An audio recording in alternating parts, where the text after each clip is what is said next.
Hey guys, welcome to the 9th lecture on function of organic reagents. तो आज के lecture को start करने से पहले मैं एक छोटा सा इन्फॉर्मेशन सारे स्टूडेंट को दे देना चाहता हूं कि इस लेक्चर को देखने से पहले आप इससे जस्ट पहले वाला मतलब लेक्चर 8 को जरूर देखें, क्योंकि वहां पे जो जो चीज़ हमारा इनकम्प्लीट रह गया था उसको सबसे पहले हम लोग इस लेक्चर नंबर 9 में कंप्लीट करेंगे। तो देखिए, जैसा कि मैं लास्ट लेक्चर में आपसे डिस्कस क्या कर रहा था कि अगर हमारे सामने 1 डिग्री एल्कोहल हो और उसका जो है हम लोग ऑक्सीडेशन माइल्ड ऑक्सीडाइजिंग एजेंट के साथ अगर कराते हैं तो वो सिर्फ एक ही स्टेप ऑक्सीडेशन करता है और हमें एल्डिहाइड देता है। लेकिन अगर वही 1 डिग्री एल्कोहल का हम लोग ट्रीटमेंट कराते हैं किसके साथ, स्ट्रॉन्ग ऑक्सीडाइजिंग एजेंट के साथ, तो वो फर्स्ट स्टेप में तो एल्डिहाइड देगा, फिर वो फर्दर ऑक्सीडेशन करके हमें क्या देगा, एसिड देगा। तो ये बात क्लियर हुआ कि जब हम लोग स्ट्रॉन्ग ऑक्सीडाइजिंग एजेंट यूज करते हैं तो 2 स्टेप ऑक्सीडेशन होता है और एल्डिहाइड तक नहीं रुकता बल्कि उसका भी फर्दर ऑक्सीडेशन होकर एसिड बनाता है। तो ये तो 1 डिग्री एल्कोहल का केस हो गया। अब हम लोग चलिए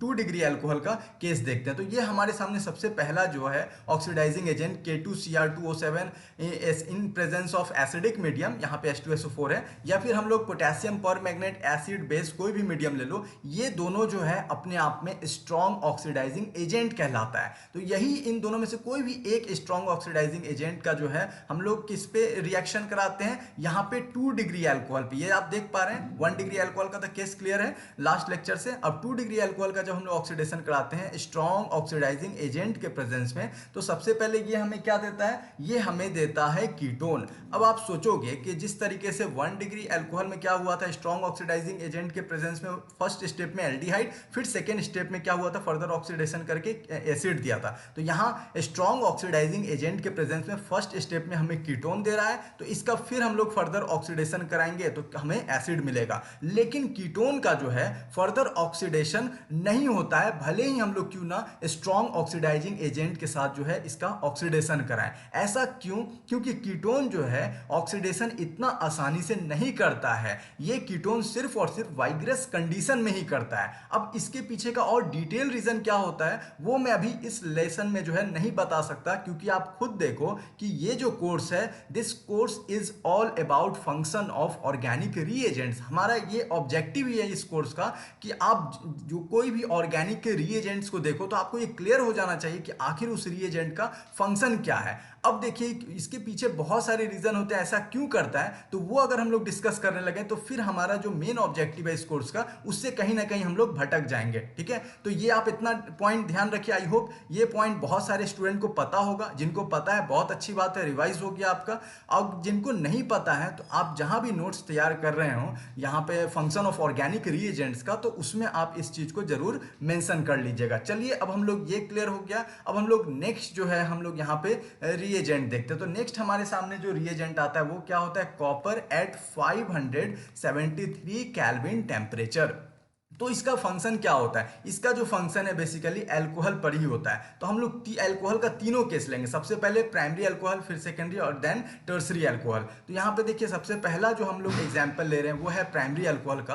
तो देखिए इस तरीके से RCH2 और यहाँ क्या हम लोग ले लेते हैं, OH ले लेते हैं। इनका ट्रीटमेंट जो है कॉपर के साथ करा रहे हैं एट 573 केल्विन टेम्परेचर। तब देखिए क्या सिचुएशन बनता है। तो यहाँ पे बड़े अच्छे से देखना है। देखिए एक्चुअल में होता क्या है कि ये जो OH के बीच का बॉन्ड है ये ब्रेक करता है और यहाँ कार्बन ऑक्सीजन की डबल बॉन्ड बना, फिर यहाँ से जो है एक हाइड्रोजन जो है वो निकल जाता है। तब क्या बना आप खुद सोचिए। तो यहाँ पे 2 हाइड्रोजन था, एक हाइड्रोजन निकल गया तो RCH हो गया और यहाँ डबल बॉन्ड O हो गया। इसको हम लोग कैसे लिख सकते हैं, RCHO लिख सकते हैं। थोड़ा सा और एलेबोरेट करें तो ये क्या हो गया, हमारा एल्डिहाइड फाइनल प्रोडक्ट बना। यहाँ से क्या हो गया, H2 निकल गया। ये क्लियर हो गया, ये हमारा हो गया प्राइमरी अल्कोहल का। अब सेकेंडरी अल्कोहल का केस देखते हैं। तो यहाँ पे इस तरीके से अब हम लोग क्या करते हैं, यहाँ पे सेकेंडरी अल्कोहल लेते हैं। जैसे यहाँ पे क्या हो गया, यहाँ पे CH और ये OH ले लेते हैं। ठीक है, फिर यहाँ भी R और इधर भी R हम लोग ले लेते हैं। तो ये हमारा इस तरीके से क्या देखने को मिल रहा है कि ये हमारा हो गया सेकेंडरी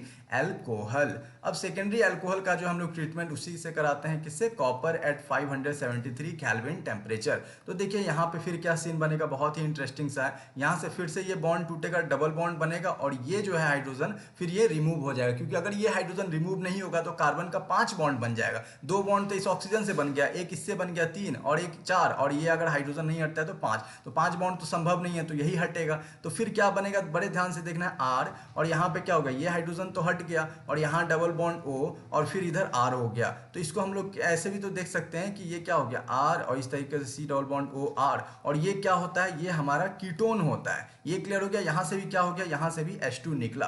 तो इस तरीके से यहाँ पे क्लियर हो गया। अब 1 डिग्री और 2 डिग्री का तो हमें पता चल गया। अब हम लोग थोड़ा सा 3 डिग्री का देखते हैं, टर्सरी अल्कोहल का सिचुएशन। तो यहाँ पे अगर हम लोग तीसरा एग्जांपल लें तो इस तरीके से यहाँ हम लोग देखते हैं COH हो गया, फिर यहाँ पे R हो गया, यहाँ भी R हो गया और यहाँ R हो गया। अब इसका ट्रीटमेंट फिर हम लोग कॉपर एट 573 केल्विन टेम्परेचर के साथ कराते हैं। तो बड़ा इंटरेस्टिंग सा केस है कि इससे पहले जो भी हम लोग देख रहे थे क्या कि यहाँ का बॉन्ड तोड़ते थे और इस कार्बन पे जो भी हाइड्रोजन एटम था वो निकल जा रहा था, तो बड़े आसानी से H2 निकल रहा था। लेकिन यहाँ पे अगर ये बॉन्ड हम लोग ब्रेक करते हैं, यहाँ डबल बॉन्ड बनाते हैं, तो ये कार्बन के पास जो आप देख पा रहे हैं, ये कार्बन के पास कोई भी हाइड्रोजन नहीं है। तो इसीलिए अब क्या होगा, ऑक्सीजन और हाइड्रोजन के बीच का बॉन्ड ब्रेक नहीं करेगा बल्कि यही बॉन्ड ब्रेक कर जाएगा। ठीक है, ये बॉन्ड ब्रेक करेगा और फिर यहाँ जैसे कोई भी एक, यहाँ पे सपोज कीजिए यहाँ पे मिथाइल ग्रुप है, ठीक है, तो ये मिथाइल ग्रुप से एक हाइड्रोजन एटम निकल जाएगा और यहाँ से वाटर मॉलिक्यूल निकल के आउट हो गया। जब इस तरीके से निकल जाएगा तो क्या बनेगा फाइनल प्रोडक्ट, ये R R, यहाँ पे तो ये ऐसे ही रहेगा। अब क्या हो गया, यहाँ पे क्या हो जाएगा, डबल बॉन्ड बनेगा। तो ये डबल बॉन्ड बन गया तो ये क्या हो जाएगा, कार्बन का 4 बॉन्ड बनाना है, वैलेंसी कंप्लीट हो गया, तो ये हमारा हो गया एल्कीन। तो आप देख पा रहे हैं ना कि यहाँ पे जब इस कार्बन के पास एक भी हाइड्रोजन नहीं था तो वाटर मॉलिक्यूल निकला और एल्कीन बनाया। इससे पहले जो था दोनों केस में, दोनों में क्या था कि ये कार्बन के पास हाइड्रोजन एटम था तो वो निकल रहा था और इस ऑक्सीजन और हाइड्रोजन के बीच का भी बॉन्ड ब्रेक हो रहा था। तो दोनों केस में H2 निकल रहा था और इस लास्ट वाले केस में जो क्या हो गया, वाटर निकला। तो इस तरीके से आई होप आपको क्लियर हो गया होगा। चलिए मैं थोड़ा सा यहाँ पे सब कुछ को, यहाँ एक बहुत इंपॉर्टेंट कंक्लूजन ड्रॉ कर लेता हूँ, उसको भी एक अच्छे से देख लेना आप, तो ये क्लियर हो जाएगा। क्योंकि इससे रिलेटेड जो है जेईई मेंस और एडवांस लेवल पे भी क्वेश्चन पूछे जाते हैं। डायरेक्ट नहीं रहता है, जैसे एक पार्ट रहता है। जैसे आपको कन्वर्जन रिएक्शन पूछा है ना कि ये रिएजेंट डाले तो ए बना, फिर ए में वो रिएजेंट डाले तो बी बना, तो उसी में एक छोटा सा पार्ट ये भी आ जाता है। तो ये आपको पता होना चाहिए ना कि कौन से डिग्री अल्कोहल पे जो है ये कौन सा प्रोडक्ट बनाता है। तो अब देखिए यहाँ पे समरी जो है इसी तरीके से हम लोग ड्रॉ कर सकते हैं कि अगर हमारे सामने यहाँ पे क्या रहता है, 1 डिग्री अल्कोहल लेते हैं सबसे पहले, 1 डिग्री अल्कोहल, फिर यहाँ हो गया 2 डिग्री अल्कोहल, फिर यहाँ हो गया 3 डिग्री अल्कोहल। अब ये तीनों केस हो गया। अब सब पे क्या करते हैं, सब पे हम लोग कॉपर एट 573 केल्विन, यहाँ पे भी वही हो गया और यहाँ पे भी यही हो गया। तो अब देखिए फाइनल प्रोडक्ट क्या बना, यहाँ पे क्या बना था, एल्डिहाइड बना था और यहाँ बना था कीटोन और यहाँ क्या बना था, एल्कीन। तो ये बस आपको ध्यान रखना है। अगर आप ये चीज़ भूल भी गए, देखिए ये सब भूल भी गए, लेकिन आपको अगर आप, मैंने जैसे जैसे बॉन्ड तोड़ के बताया थोड़ा बहुत वैसे पता रहा, वो पैटर्न अगर आप देख चुके हैं तो आप बड़े आसानी से ऑटोमेटिक जो है वो फाइनल प्रोडक्ट बना लोगे। तो इन दोनों केस में क्या हुआ, इन दोनों केस में जो है यहाँ से भी H2 निकला, यहाँ से भी H2 निकला, लेकिन इस केस में जो है वाटर निकला। तो यहाँ से जब H2 निकल रहा है तो हम लोग क्या कहेंगे, इन दोनों केस में ये कैसे वर्क कर रहा है, डिहाइड्रोजिनेशन की तरफ वर्क कर रहा है। मतलब डिहाइड्रोजिनेशन क्या होता है, H2 मॉलिक्यूल, हाइड्रोजन का मॉलिक्यूल बाहर निकलता है और यहाँ 3rd डिग्री अल्कोहल में जो वाटर निकल रहा है तो ये कैसे वर्क कर रहा है, ये डिहाइड्रेशन की तरह वर्क कर रहा है। क्योंकि डिहाइड्रेशन का मतलब क्या होता है, लॉस ऑफ वाटर मॉलिक्यूल। तो यहाँ -H2 हो गया, तो टर्सरी में डिहाइड्रेशन और प्राइमरी और सेकेंडरी में क्या कैसा वर्क कर रहा है, डिहाइड्रोजिनेशन। तो ये दोनों टर्म समझ में आ गया। तो आई होप यही इंपॉर्टेंट जो था इसके रिगार्डिंग जो है कॉन्सेप्ट था, इसका फंक्शन क्लियर हो गया होगा। चलिए अब हम लोग नेक्स्ट देखते हैं।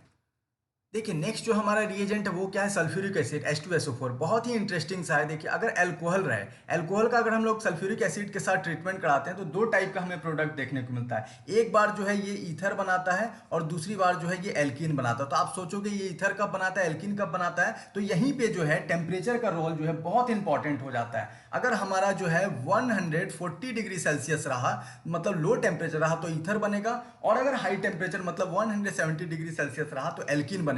तो यहाँ पे ईथर बन रहा है तो सब्स्टिट्यूशन रिएक्शन हो रहा है, यहाँ एल्कीन बन रहा है तो एलिमिनेशन हो रहा है। तो आप देख पा रहे हैं ना सब कुछ सेम है, एल्कोहल है, सल्फ्यूरिक एसिड है, बस टेम्परेचर का डिफरेंस हो रहा है। लो टेम्परेचर है तो सब्स्टिट्यूशन रिएक्शन करके ईथर बन रहा है, हाई टेम्परेचर है तो एलिमिनेशन रिएक्शन करके एल्कीन बन रहा है। तो यहाँ से जो है ये जो हमारा सल्फ्यूरिक एसिड का जो यहाँ हम लोग फंक्शन देख रहे हैं इस ऑर्गेनिक रिएजेंट का, यहाँ से हमें रोल ऑफ टेम्परेचर पता चलता है कि जब सब कुछ सेम हो और टेम्परेचर का अगर वेरिएशन हो तो कैसे हमारा पूरा प्रोडक्ट जो है वो चेंज हो जाता है। तो आई होप आपको क्लियर हो गया होगा। इसका और डिटेल जो है एक्सप्लेनेशन जो हम लोग अगले लेक्चर में करेंगे। तो यहाँ तक किसी भी स्टूडेंट को किसी तरीके का डाउट नहीं होगा। So guys, thanks for watching this lecture. Okay, bye and have a